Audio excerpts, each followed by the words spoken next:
ভাইয়া ছাড়েন, আমাকে ছাড়েন, কি করছেন এসব? ভাইয়া প্লিজ এমন করবেন না আমার সাথে। বাহিরে অনেক বাতাস বইছে, মনে হয় কাল বৈশাখী ঝড় আসবে। এমন সময় দেখলাম আরফি বৃষ্টিতে ভিজে সম্পূর্ণ চুপচুপা অবস্থায় ছাদের কাপড় নামাচ্ছে। ওকে ওই অবস্থায় দেখে আমার মাথা ঘুরে গেল। বাহিরে কালবৈশাখীর ঝড় আর আমার রক্তের প্রতিটি শিরা উপশিরায় বইছে কামনার ঝড়। আর পারলাম না নিজেকে সংযত রাখতে, সোজা গিয়ে জড়িয়ে ধরলাম পেছন থেকে। ভাইয়া ছাড়েন, আমাকে ছাড়েন, কি করছেন এসব? ভাইয়া প্লিজ এমন করবেন না আমার সাথে। আমি ওকে অনেকটা জোর করেই সিঁড়ির ঘরে টেনে নিয়ে আসি। এবার আমার সামনে এক বৃষ্টি ভেজা কিশোরী। এদিকে ও তো চিৎকার করেই চলেছে। চিৎকার বন্ধ করার জন্য ওর ঠোঁটে আমি আমার ঠোঁট ডুবিয়ে দিলাম। অনেকক্ষণ ওর ঠোঁটে চুমু খেলাম। এবার আমি কিস করা বন্ধ করে ওর ঘাড়ে চুমু দিলাম। ও শিউরে উঠল। আস্তে আস্তে বুঝতে পারলাম যে ও খুব জোরে জোরে শ্বাস নিচ্ছে। আরফি আমাকে একটা ধাক্কা দিয়ে সরিয়ে আমার কাছে কাকুতি মিনতি করতে শুরু করে দিল। ওর কোনো কথা আমার কান অবধি আসছে না। ওকে যতই দেখি ততই যেন আমি ওর রূপে মাতাল হয়ে যাই। আরফি আমাদের বাসায় বেড়াতে এসেছে। আরফি আমার ফুফাতো বোন। ওর বেড়ে ওঠা গ্রামেই, বয়স 18 ছুঁই ছুঁই, দেখতে খুব সুন্দরী। এত মিষ্টি ওর ঠোঁট ছিল যে একটু কিস করলেই ঠোঁট দুটি লাল হয়ে যেত। গায়ের রং ফর্সা, চুলগুলো অনেক বড়। আমি ওর চুল দেখেই ফিদা হয়ে যাই। আর বিশেষ করে আরফির চুলের ঘ্রাণ আমাকে প্রতিনিয়ত তার দিকে মুগ্ধ করে তোলে। আমার পরিচয়টা দিয়ে দেই। আমার নাম আবির, গায়ের রং ফর্সা, উচ্চতা 5 ফুট 10 ইঞ্চি। পড়াশোনা শেষ করে নতুন নতুন জব করছি। এবার মূল গল্পে ফিরে আসি। মাঝে মাঝে আমি সুযোগ বুঝে ওকে কাছে টেনে আদর করতাম। গ্রামের মেয়ে, এমনিতেই লজ্জা বেশি, তার উপর আবার কম বয়স। সে এমনিতেই কোনো সময় তেমন বাধা দিত না অথবা আপত্তি জানাতো না। আমাকে সে ভেবেই নিয়েছিল যে আমি তার প্রতি খুব সহানুভূতিশীল। আবির ভাইয়া এসব আপনি কি করছেন আমার সাথে? কেউ আমাদের এখানে এইভাবে দেখলে কেলেঙ্কারি হয়ে যাবে। প্লিজ আমাকে ছেড়ে দিন, আমার এমন সর্বনাশ করবেন না, প্লিজ আমাকে ছেড়ে দিন ভাইয়া। আরফি আমাকে একটা ধাক্কা দিয়ে সরিয়ে দিয়ে কান্না ভেজা কণ্ঠে বলল কথাগুলো। কিন্তু আরফির বলা কথাগুলো আমি কানেই তুলছি না। ভয় পাচ্ছ কেন তুমি? এখানে আমাদের কেউ দেখবে না। এখানে শুধুই আমি আর তুমি। আমাদের মধ্যে এখন যা কিছু হবে সেটা শুধুই আমাদের মধ্যে থাকবে। আর এদিকে এখন কেউ আসবে না। বাহিরে কাল বৈশাখী ঝড় বইছে। এখন কেউ বের হবে না বাসা থেকে। আমি আরফির কানের কাছে গিয়ে বললাম কথাটা। ভাইয়া প্লিজ আমাকে ছেড়ে দিন। আরফির কোনো কাকুতি মিনতি আজ আমার কান অবধি আসছে না। আমার পুরো শরীরে বইছে কামনার ঝড়। এবার আমি আরফিকে একটা ধাক্কা দিয়ে খাটের উপরে শুইয়ে দেই। ভয়ে আরফির পুরো শরীর কাঁপছিল। সেদিকে আমি কোনো মনোযোগ দেইনি। আমি যেন পুরো উন্মাদ হয়ে গেলাম। এবার আমি এক প্রকার জোর করেই আরফির শরীর থেকে জামা কাপড় খোলার চেষ্টা করতে থাকি। এদিকে আরফি কান্না করতে শুরু করে দিল। এবার আমি আর কোনো কিছু চিন্তা না করে ঝাঁপিয়ে পড়লাম আরফির উপর আর তাকে নিজের ইচ্ছে মতো ভোগ করতে শুরু করলাম। কিছুক্ষণ পরে দুজনেই ক্লান্ত হয়ে পড়লাম। কিছুক্ষণ আরফিকে জড়িয়ে ধরে শুয়ে থাকলাম। আরফি কান্না করেই যাচ্ছে। আমি নিজ হাতে আরফির জামা কাপড় ঠিক করে দিয়ে নিজের সব ঠিক করে নিলাম। আরফি আমাদের মধ্যে যা কিছু হয়েছে তা যেন আমাদের মধ্যে থাকে। এই ব্যাপারে কেউ যেন কিছুই জানতে না পারে। আরফিকে দাঁড় করিয়ে বললাম। আরফি কোনো কথা না বলে শুধুই ফুপিয়ে ফুপিয়ে কেঁদেই যাচ্ছে। আবির এবার রুম থেকে বেরিয়ে চলে যায় নিচের রুমে। আরফি আয়নার সামনে গিয়ে দাঁড়িয়ে দেখে তার শরীরে অনেক জায়গায় দাগ লেগে আছে, বেশ কয়েকটি জায়গায় লাল আঁচড় ফুটে আছে। আরফি ভালোভাবে নিজেকে দেখে তার রুমের দিকে চলে যায়। রুমে গিয়ে ওয়াশরুমের ভিতর গিয়ে পানি ছেড়ে দিয়ে অঝরে কান্না করতে থাকে। কিছুক্ষণ পরে আরফি ভালোভাবে ফ্রেশ হয়ে বেরিয়ে আসে। দুপুরে খাবার খাওয়ার জন্য আবিরের আম্মু সবাইকে ডাকতে থাকে। আবির খাওয়ার জন্য নিচের টেবিলে গিয়ে বসে। আবির একটু দেখে আয় তো, আরিফ আসছে না কেন? কখন ওকে বললাম খাবার খেতে আসতে, কিন্তু মেয়েটি এখনো আসছে না কেন? আবিরের আম্মু রকিয়া বেগম কথাটা বলল। আচ্ছা আমি দেখছি, তুমি খাবার রেডি করে রাখো। আমি আরফিকে নিয়ে আসছি আমার সাথে। এই কথা বলে আবির সোজা আরফির রুমের দিকে চলে যেতে থাকে। আবির রুমের ভিতর ঢুকতেই দেখে আরফি এখনো কান্না করছে। আবির আরফির দিকে এগিয়ে যেতেই আরফি ভয় পেয়ে পিছনের দিকে যেতে থাকে। আবির সোজা আরফির কাছে গিয়ে বসে। আরফি, তুমি এত ভয় পাচ্ছ কেন? চিন্তা করবে না, আমাদের মধ্যে যা হয়েছে সেটা আমাদের মধ্যেই থাকবে, কেউ জানতে পারবে না। আর এটা তো মাত্র সামান্য একটা ব্যাপার, এখানে এত ভয় পাওয়ার কিছু হয়নি। খাবার খেতে আসো, আম্মু আমাদের জন্য খাবার রেডি করে বসে আছে। আর শোনো, আম্মু যেন কিছু বুঝতে না পারে। তুমি এভাবে থাকলে তো সবাই আমাদেরকে সন্দেহ করবে, আর এতে তোমার সমস্যা হবে। তাই বলছি, আমাদের মধ্যে যা হয়েছে ভুলে যাও, আর আমার সাথে চলো। আরফির মাথায় হাত রেখে বলল আবির। আরফি এবার নিজের চোখের পানি মুছে আবিরের সাথে খাবার খেতে চলে যায়। সবাই একসাথে খাওয়া দাওয়া শেষ করে নেয়। খাবার শেষ করে সে রুমে গিয়ে রেস্ট করে। বিকালে আবির বাসা থেকে বের হতেই তার সামনে পড়ে আরফির আম্মু রেহানা বেগম। রেহানা বেগম আবিরের ফুপি। ফুপি, কেমন আছো তুমি? এই তো আছি কোনো রকমে। তুমি কেমন আছো? আমিও ভালো আছি। কাউকে না জানিয়ে হঠাৎ করে চলে আসলে? আসলে আবির, আরফির ওষুধ নিয়ে আসলাম, আজকেও রিপোর্ট আসছে। কিসের ওষুধ? আর তোমাকে এমন দেখাচ্ছে কেন? আর আরফির কি হয়েছে? কিসের রিপোর্টের কথা বলছো? চলো আমরা ভিতরে গিয়ে কথা বলি। চলুন, ভিতরে গিয়ে কথা বলাটাই ভালো হবে।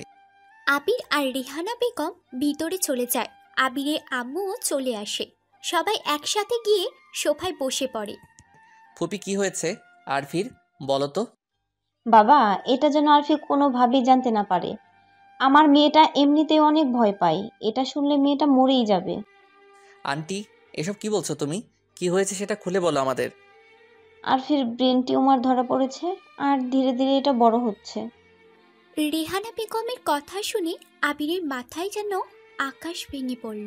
আবির কিছুক্ষণের জন্য স্তব্ধ হয়ে যায়। তার মুখ থেকে কোনো কথাই বের হচ্ছে না। আর রেহানা বেগম অঝরে কান্না করে যাচ্ছে। ফুপি, ডাক্তার কি বলেছে? আরফি সুস্থ হয়ে যাবে তো? ডাক্তার তো বলেছে এখন যে ওষুধগুলো দিয়েছে ওইগুলোই খাওয়ার জন্য, পরে আবার টেস্ট করাতে হবে 15 দিন পরে। আর ডাক্তার বলল ধীরে ধীরে আরফি নাকি আমাদের সবাইকেই ভুলে যাবে। এর থেকেও খারাপ কিছু হয়ে যেতে পারে। আমার মেয়েটার যদি কিছু হয়ে যায় আমি কি নিয়ে বেঁচে থাকবো বাবা? ওর জন্য আমার খুব ভয় হচ্ছে। ফুপি, এত ভয় পাওয়ার কিছু নেই। আরফির কিছু হবে না, ও সুস্থ হয়ে যাবে। আরিফাকে ডেকে দেবো নাকি? না ভাবি, আমার এখন আবার বাসায় ফিরতে হবে। এই ওষুধগুলো আরফিকে দিয়ে দিবে, বলবে আমি এসে দিয়ে গেছি। আর আমি কয়েকদিন পরে এসে আরফিকে নিয়ে যাব। আর না হলে আবির তো আছেই, ও গিয়ে দিয়ে আসবে। সমস্যা নাই বোন, আবির দিয়ে আসবে তোমাকে। আর এত কষ্ট করে আসতে হবে না এত দূরে। আচ্ছা তুমি বসো, আমি নাস্তা নিয়ে আসি। না ভাবি, আজ না, এখন আমাকে বের হতে হবে, আসি। আর তোমরা একটু আরফির দিকে খেয়াল রেখো। এই কথা বলে রেহানা বেগম চলে গেল। আবির এখনো সোফায় বসে আছে। আবির যেন কিছুতেই বিশ্বাস করতে পারছে না যে এত বড় একটা অসুখ হয়েছে আরফির। আবির নিজের প্রতি নিজের ঘৃণা হচ্ছে। সে কি করলো এটা আরফির সাথে? সে ভিতরে ভিতরে তার এমন একটা কাজের জন্য অনুতপ্ত হতে থাকে। নিজের কাছে নিজেকে অনেক ছোট মনে হচ্ছে তার। কি রে, তোর কি হয়েছে? তোকে এমন দেখাচ্ছে কেন আবির? আম্মু, একটা কথা বলবো তোমাকে, রাখবে প্লিজ? আর কোনোদিন কিছু চাইবো না তোমার কাছে, এটা তোমার কাছে আমার শেষ চাওয়া। কি কথা সেটা তো বল আগে। আর এইভাবে বলার কি আছে? তোর কোনো কথা আমি রাখিনি, বল আমাকে তুই। আম্মু, আমি আরফিকে বিয়ে করতে চাই, প্লিজ আম্মু, না করো না। এটা আমার শেষ চাওয়া তোমার কাছে, আর কখনো কোনো কিছু আবদার করব না। আবিরের কথা শুনে তার আব্বু হতবাক হয়ে গেল। একটা অসুস্থ মেয়েকে বিয়ে করার কথা বলছে, যে কিনা কিছুদিন পরেই সব ভুলে যাবে। আবিরের মুখে আরফিকে বিয়ে করার কথা শুনে রেগে গেলেন রকিয়া বেগম। আবিরের আম্মু রাগীভাবে বলল, তুই কি পাগল হয়ে গেছিস নাকি আবির? তুই একটা অসুস্থ মেয়েকে বিয়ে করার কথা বলছিস? এ মেয়ে তো কিছুদিন পর সব ভুলে যাবে, তখন তোর কি হবে? আরফি তো আমাদের কেউ চিনতে পারবে না। আম্মু, এতে আমার কোনো সমস্যা নেই, আমি তাও আরফিকে বিয়ে করতে চাই। আর এই অবস্থায় আমি আরফিকে বিয়ে করব। তুমি ফুপির সাথে কথা বলে সব ঠিক করে নাও। আমি কখনো মা হয়ে আমার ছেলের জীবন নষ্ট করতে পারবো না। মা, তুমি হয়তো জানো না তোমার ছেলের জন্য কারোর জীবন নষ্ট হয়ে যাবে। মানে কি? মানেটা তোমাকে আমি বলতে পারবো না, হয়তো কখনো বলতে পারবো না, কারণ আমি অনেক বড় একটা অন্যায় করছি যেটা নিজের মুখে বলতে পারবো না। প্লিজ আম্মু, তুমি ফুপির সাথে কথা বলো। আমি তোমার পায়ে পড়ছি। আমি আরফিকে বড় ডাক্তার দেখাবো। প্রয়োজন হলে আমি আরফিকে দেশের বাইরে নিয়ে চিকিৎসা করাবো। তুমি যেভাবেই হোক আমাদের বিষয়ে ব্যবস্থা করো। আবির, তুই কি পাগল হয়ে গেলি? কি সব বলছিস? হ্যাঁ, তোমার যেটা মনে হয় সেটাই। তুমি ফুপির সাথে আমাদের বিয়ে নিয়ে কথা বলো। আর আরফি তো ভালো মেয়ে। আরফিকে আমারও খুব পছন্দ, কিন্তু এই সময় এসব কিছু ঠিক হবে? ও সুস্থ হলে না হয় একটা কথা ছিল। অবশেষে আবিরের জন্য রাজি হয়ে যায় তার মা। আবিরের ফুপি প্রথমে অবাক হলেও রাজি হয়ে যায়। তাদের বিয়ের ডেট ঠিক করা হয়ে যায়। আরফি নিজের বাসায় চলে যায়। আরফিকে না জানিয়ে সব ঠিক করা হয়। আরফি নিজের রুমে শুয়ে আছে। হঠাৎ করে আরফির প্রচণ্ড মাথা ব্যথা শুরু হয়ে যায়। আরফি এবার নিজের ওষুধ খুঁজতে গিয়ে আরফির মেডিকেল রিপোর্ট খুঁজে পায়। আরফির রিপোর্ট হাতে নিয়ে খুলে দেখে যে তার মাথায় টিউমার ধরা পড়েছে। আরফি এবার রিপোর্ট হাতে নিয়ে তার মায়ের কাছে চলে যায়। আম্মু, এই রিপোর্টের কথা তুমি আমাকে বললে না কেন? আমার এত বড় একটা রোগ হয়েছে আর আমি জানতে পারিনি। মা, তুই ঠিক হয়ে যাবি, চিন্তা করিস না। আমি আর কি ঠিক হব? তোমরা সবাই কেন আমার সাথে এমন করো? আরফি কান্না করতে করতে তার মায়ের কাছে এসব বলছে। মা মেয়ে দুজনের চোখে পানি পড়ছে। আরফি, তোকে আরেকটা কথা বলা হয়নি।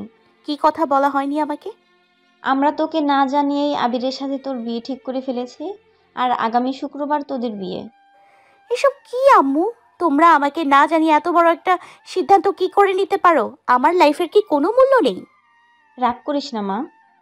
আবির ভাইয়া জানে আমার এই অসুস্থতার কথা? আবির তোর অসুস্থতার কথা শুনেই তোকে বিয়ে করতে রাজি হয়েছে। তুই আর না করিস না মা, আমরা সব কিছুই ঠিক করে নিয়েছি। আরফি আর কোনো কথা না বলে নিজের রুমে চলে গেল। রুমে গিয়ে আরফি আবিরকে ফোন দেয়। আবির আরফির নাম্বার দেখে আর দেরি না করে তাড়াতাড়ি ফোন রিসিভ করে। আবির ভাইয়া, আপনার সাথে আমার কিছু জরুরি কথা ছিল। আপনি আমার সাথে মিট করতে পারবেন?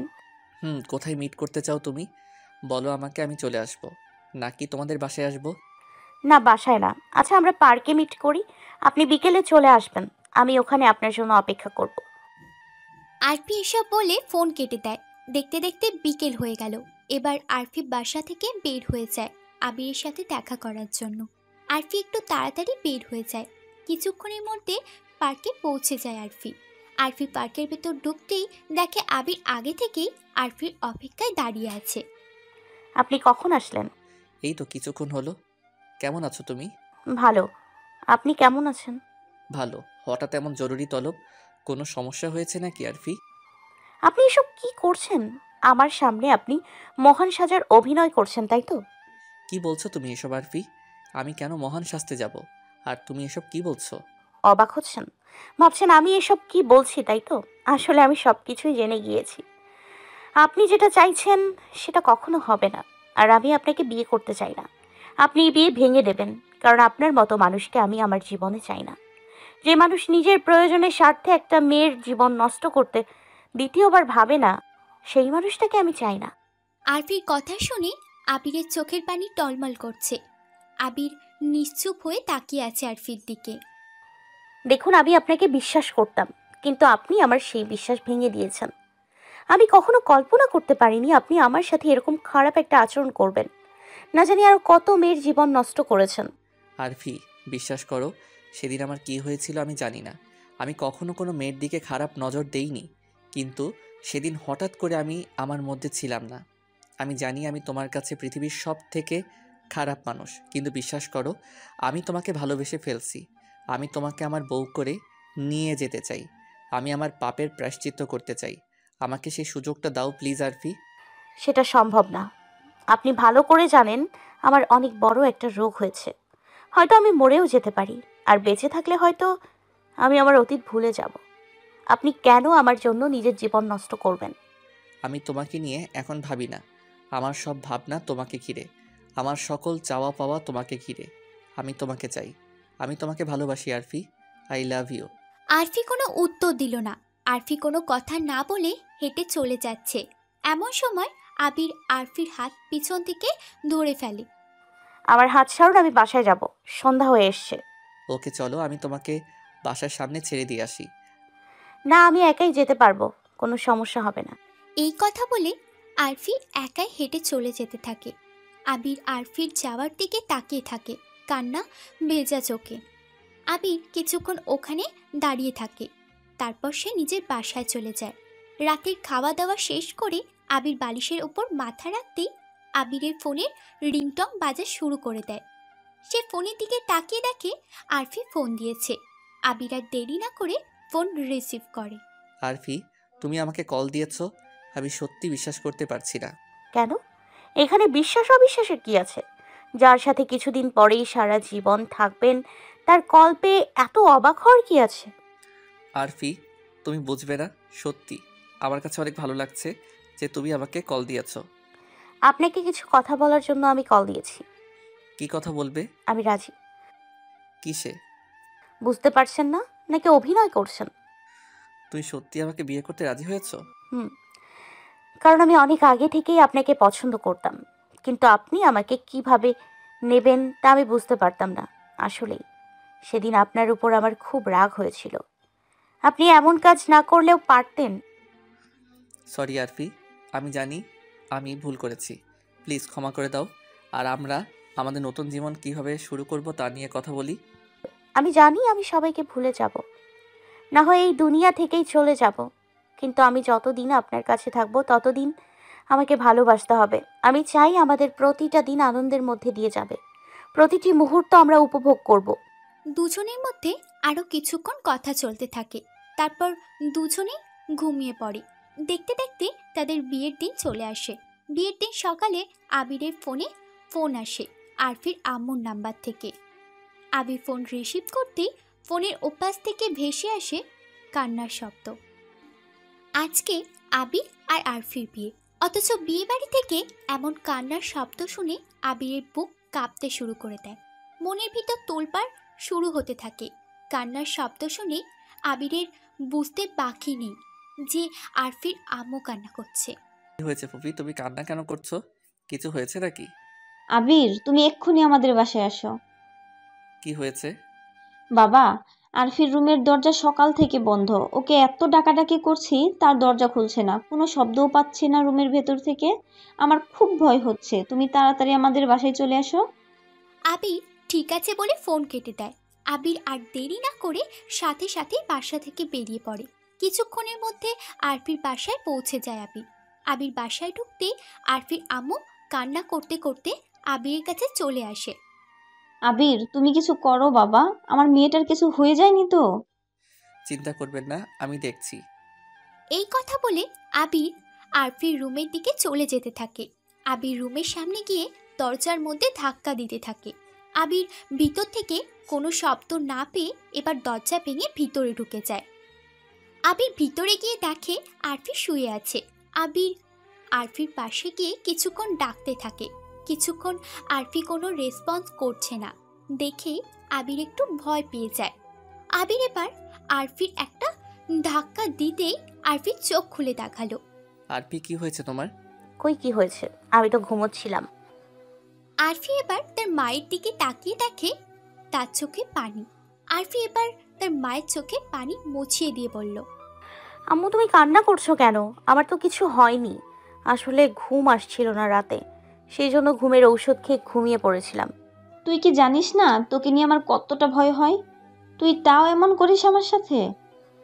এই কথা বলেই কান্না করতে শুরু করে। আরফি এবার তার আম্মুকে জড়িয়ে ধরে সরি বলে। কিছুক্ষণ পরে সব ঠিকঠাক হয়ে যায়।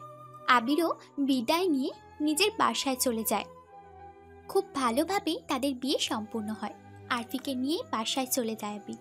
দেখতে দেখতে রাত 11টা বেজে গেল। আরফি আবিরের জন্য বাসর ঘরে অপেক্ষা করতে থাকে। কিছুক্ষণ পরে আবির রুমে ঢুকে দেখে আরফি বড় একটা ঘোমটা দিয়ে বসে আছে। আবির রুমের ভিতর ঢোকার শব্দ পেয়ে আরফি খাট থেকে উঠে এসে আবিরের পায়ে হাত দিয়ে সালাপ করে। আবির আরফিকে তুলে কপালে একটা চুমু খায় আর আরফিকে একটানে নিজের কোলে নিয়ে খাটের ওপর বসিয়ে দেয়। আরফি আবার ঘোমটা ঠিক করে বসে পড়ে। তোমার কাছে কি গরম লাগছে না আরফি? আরফি ঘোমটার নিচ থেকে বলল, কেন? এই যে তুমি এত বড় একটা ঘোমটা টেনে বসে আছো আর এত মোটা একটা শাড়ি পরে আছো। আবির এবার তার আলমারি থেকে একটা পাতলা শাড়ি বার করে আরফির দিকে এগিয়ে বলল। এই শাড়িটা পরে নাও তুমি। আরফি নিজের ঘোমটা সরিয়ে বলল, আপনার সামনে আমি চেঞ্জ করব নাকি? আপনি রুম থেকে বেরিয়ে যান, তারপর আমি চেঞ্জ করব। আমার সামনে চেঞ্জ করলে কি হবে? আমি তো তোমার হাজবেন্ড। এ শখ কত ওনার। আরফি এবার আবিরকে ঠেলে ঠুলে রুম থেকে বের করে দিয়ে দরজা বন্ধ করে দেয়। কিছুক্ষণ পরে আরফি শাড়ি চেঞ্জ করে দরজা খুলে খাটের উপর এসে বসে পড়ে। আবির আরফির কাছে গিয়ে আরফির ঘোমটা সরিয়ে কিছুক্ষণ তাকিয়ে থাকে আরফির দিকে। আবির তাকিয়ে থাকা দেখে আরফি কিছুটা লজ্জা পেয়ে যায়। এইভাবে কি দেখছেন আপনি? তোমাকে কেন? মনে হয় এর আগে আর আমাকে দেখেন নাই? আজকে তোমাকে অনেক বেশি সুন্দর দেখাচ্ছে আরফি। আমি তোমাকে যতই দেখি ততই তোমার প্রেমে পড়ে যাই। কি আছে তোমার এই রূপে? আরফি লজ্জা পেয়ে মাথা নিচু করে বসে থাকে। আবির আবার বলল, আরফি তোমাকে কিছু বলার আছে আমার। জি বলুন, আমারও কিছু বলার আছে। আরফি, আজকের পর থেকে শুরু হবে আমাদের নতুন জীবন। আমি চাই সবসময় তুমি আমার পাশে থাকবে, কখনো আমাকে একা করে চলে যাবে না। আমি তোমাকে অনেক বেশি ভালোবাসি আরফি। থাকবো। আমি যতদিন বেঁচে আছি, মরে গেলে তো আর থাকতে পারবো না। আজকের এই দিনে এসব বলবে না। তুমি ঠিক হয়ে যাবে কিছুদিন পরেই। আমি তোমাকে অনেক বড় ডাক্তার দেখাবো। তোমার কিছু হতে আমি দিব না। আমি কিছু বলি? বলো। দেখুন, আমি জানি না আমি আর ঠিক কতদিন আছি আপনাদের মাঝে। আমি যতদিন আছি ততদিন আপনার বুকে মাথা রেখে ঘুমোতে চাই, আপনার সাথে হাসি খুশিভাবে কাটাতে চাই কিছুদিন। আপনি আমাকে কখনো বুঝতে দেবেন না যে আমি অল্প কিছুদিনের অতিথি মাত্র। আরফি, আবার শুরু করলে এসব? বলছি না এসব বলবে না। আচ্ছা সরি, আর বলবো না। এই তো আমার লক্ষ্মী বউ। আরফি এবার আবিরের বুকে মাথা রাখে। কিছুক্ষণ পরে ঘুমিয়ে পড়ে দুজনে। দেখতে দেখতে বিয়ের কিছুদিন পার হয়ে যায়। আবির আরফির জন্য বড় বড় ডাক্তারের সাথে কথা বলতে থাকে। দিন যতই যাচ্ছে আরফির শরীর ধীরে ধীরে খারাপ হতে থাকে। আরফি এখন আগের মতো সবকিছু ঠিকঠাকভাবে মনে রাখতেও পারছে না। আরফির যাতে সবকিছু মনে থাকে তার জন্য আরফি তার প্রয়োজনীয় সবকিছুই একটা খাতায় লিখে রাখে। হঠাৎ করে একদিন আরফি 2 দিনের জন্য অন্য একটা শহরে যায়। 2 দিন পরে আবির বাসায় এসে নিজের রুমের ভিতর ঢুকি দরজা বন্ধ করতেই আরফি ভয় পেতে থাকে। আরফির এমন অবস্থা দেখে আবির আরফির কাছে গিয়ে বলল, আরফি, ভয় পাচ্ছ কেন? আমি আবির। আবির? আবির? কোন আবির আপনি? আর আমার রুমে কেন আসলেন? আমার রুম থেকে বেরিয়ে যান বলছি। আরফি, আমি তোমার হাজবেন্ড। তুমি আমাকে চিনতে পারছো না? এবার আবির নিজের ফোন থেকে একটা পিক বার করে আরফির সামনে এগিয়ে দেয়। এবার আরফি আবিরকে চিনতে পারে। দেখতে দেখতে আরো কিছুদিন কেটে যায়। আবির তার এক বন্ধুকে আরফির ব্যাপারে বলল। সে বলল আরফিকে দেশের বাইরে নিয়ে যাওয়ার জন্য। বিদেশে ভালো ভালো ডাক্তার আছে, আরফিকে ওখানে নিয়ে গেলে ঠিক হয়ে যাবে। কিন্তু বাইরে নিয়ে যেতে হলে অনেক টাকার প্রয়োজন। এত টাকা তো তার কাছে নেই। আবির তার সেই বন্ধুকে কল দিয়ে আসতে বলল। সে কিছুক্ষণের মধ্যে আবিরের বাসায় চলে আসে। আবির তার বন্ধু মিরাজকে বলল, মিরাজ, আরফির অবস্থা দিন দিন খারাপ হয়ে যাচ্ছে। মাঝে মাঝে ও আমাকে চিনতে পারে না। আমি কি করব বলো ভাই প্লিজ। আমি আরফিকে হারাতে চাই না। আমি অনেকের সাথে কথা বলছি কিন্তু কেউ আমাকে ভালো পরামর্শ দিতে পারছে না। আবির, চিন্তা করিস না। তুই আরফিকে নিয়ে লন্ডনে চলে যা। ওখানে আমার পরিচিত একজন বড় ডাক্তার আছেন। আশা করছি ওখানে নিলে আরফি সুস্থ হয়ে যাবে। ওখানে যেতে তো অনেক টাকা দরকার। এত টাকা আমি কোথায় পাবো? তোর কাছে কত টাকা আছে? 3 লক্ষ টাকা আমি ক্যাশ করছি। এই টাকা তো কিছুই হবে না। কমপক্ষে 10 লাখ টাকা হাতে রাখতে হবে। তুই দেরি না করে এখনই টাকা ম্যানেজ কর। আসি আমি। এই কথা বলে মিরাজ চলে গেল। আবির মাথায় হাত দিয়ে মাথা নিচু করে বসে থাকে। আর সে ভাবতে থাকে এত টাকা সে কোথা থেকে ম্যানেজ করবে। আবির মাথা নিচু করে চিন্তা করতে থাকে এই মুহূর্তে সে এতগুলো টাকা কোথায় পাবে। এমন সময় আবির অনুভব করতে পারে কেউ তার মাথার উপর হাত রেখেছে। আবির এবার নিজের মাথা তুলে তাকিয়ে দেখে তার মা দাঁড়িয়ে আছে। আবির, কি হয়েছে বাবা তোর? তোকে এত চিন্তিত দেখাচ্ছে কেন? আম্মু, আরফির চিকিৎসার জন্য আরফিকে নিয়ে দেশের বাইরে যেতে হবে। এর জন্য অনেক টাকার প্রয়োজন। এত টাকা আমি কোথা থেকে ম্যানেজ করব বুঝতে পারছি না। কত টাকা লাগবে? 10 লক্ষ টাকা লাগবে। আমি আমার ফ্রেন্ডের থেকে টাকা ধার নিয়ে মোট 5 লক্ষ টাকা ম্যানেজ করছি। আরও 5 লক্ষ টাকার দরকার। এত টাকা আমি এখন কোথায় পাবো? এদিকে দিন দিন আরফির অবস্থা খুব খারাপ হয়ে যাচ্ছে। আমি আর এসব নিতে পারছি না। আরফিকে এমন অবস্থায় দেখে আমার অনেক কষ্ট হচ্ছে আম্মু। আবির, একটা কাজ কর, আমাদের ওই বাড়িটা বিক্রি করে দে। কি বলছো তুমি? এই বাড়ি বিক্রি করে দিলে আমরা থাকবো কোথায়? গ্রামে আমাদের একটা বাড়ি আছে, আমরা ওখানে গিয়ে থাকবো। আরফিকে সুস্থ করা দরকার আগে। আবির আর কোনো কথা না বলে তার মাকে জড়িয়ে ধরে কান্না করতে শুরু করে দেয়। কিছুদিনের মধ্যে আবির নিজের বাড়ি বিক্রি করে দিয়ে আরফিকে নিয়ে লন্ডন চলে যায়। মিনাজকে সাথে করে নিয়ে আসে আবির, কারণ মিনাজের আগেও এখানে এসেছে। আরফিকে একটা বড় হাসপাতালে ভর্তি করিয়ে দেয় আর খুব ভালোভাবে তার চিকিৎসা চলতে থাকে। আবির আরফির রুমের ভিতর গিয়ে দেখে আরফি ঘুমিয়ে আছে। আবির আরফির মুখের দিকে তাকিয়ে থাকে কিছুক্ষণ। আরফির মায়াবী মুখ, যেন একটা নিষ্পাপ শিশু ঘুমিয়ে আছে। আবির আরফির পাশে গিয়ে বসে। আরফির কপালে একটা চুমু খায়। সাথে সাথে আরফির চোখ খুলে তাকিয়ে দেখে আবির তার মুখের সামনে। আরফি মালিন চোখে আবিরের দিকে তাকিয়ে থাকে। আরফির চোখ থেকে পানি পড়তে শুরু করে দেয়। আবির আরফির চোখের পানি মুছিয়ে দিয়ে বলল, এই বোকা মেয়ে, কান্না করছো কেন তুমি? কিছু হয়নি তোমার, তুমি ঠিক হয়ে যাবে। আবির, আমি সত্যিই ঠিক হয়ে যাব? আমার খুব ভয় হচ্ছে।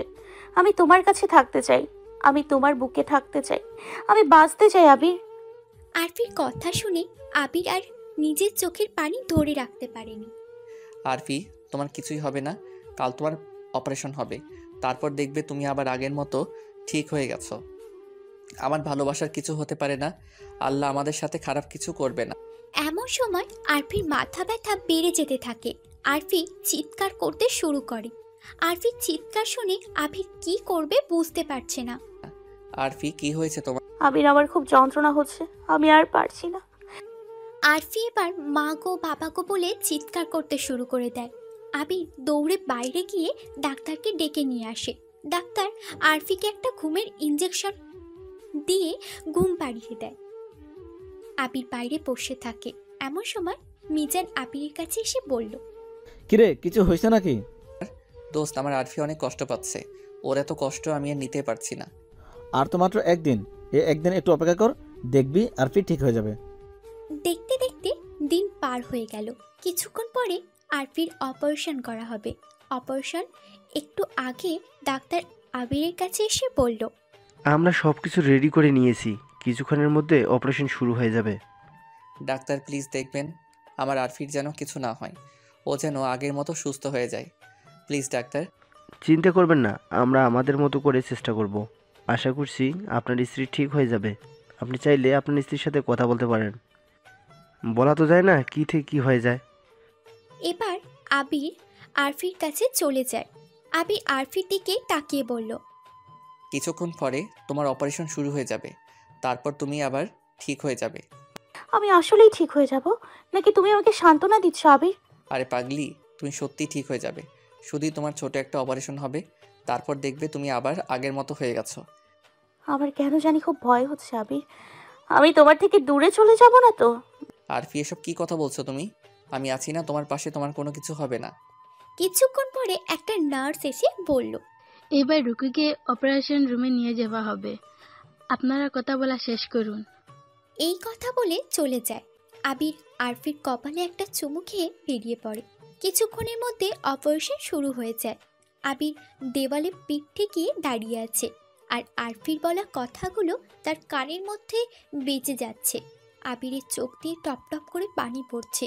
মিজান আবিরের কাছে এসে বলল, আবির, তুই বাচ্চাদের মতো কেন কান্না করছিস? দেখবি আরফি ঠিক হয়ে যাবে। অনেকক্ষণ তো হয়ে গেল, কিন্তু অপারেশন কেন শেষ হচ্ছে না? আমার অনেক ভয় হচ্ছে মিজান। এত ভয় পেলে হবে? অপেক্ষা কর কিছুক্ষণ। দেখতে দেখতে আরও কিছুক্ষণ কেটে যায়। এবার অপারেশন শেষ করে ডাক্তার বেরিয়ে আসে। ডাক্তারকে দেখে মিজান আর আবির দুজনে ছুটে যায় ডাক্তারের কাছে। ডাক্তার, আমার স্ত্রীর কি অবস্থা এখন? ও ঠিক আছে তো?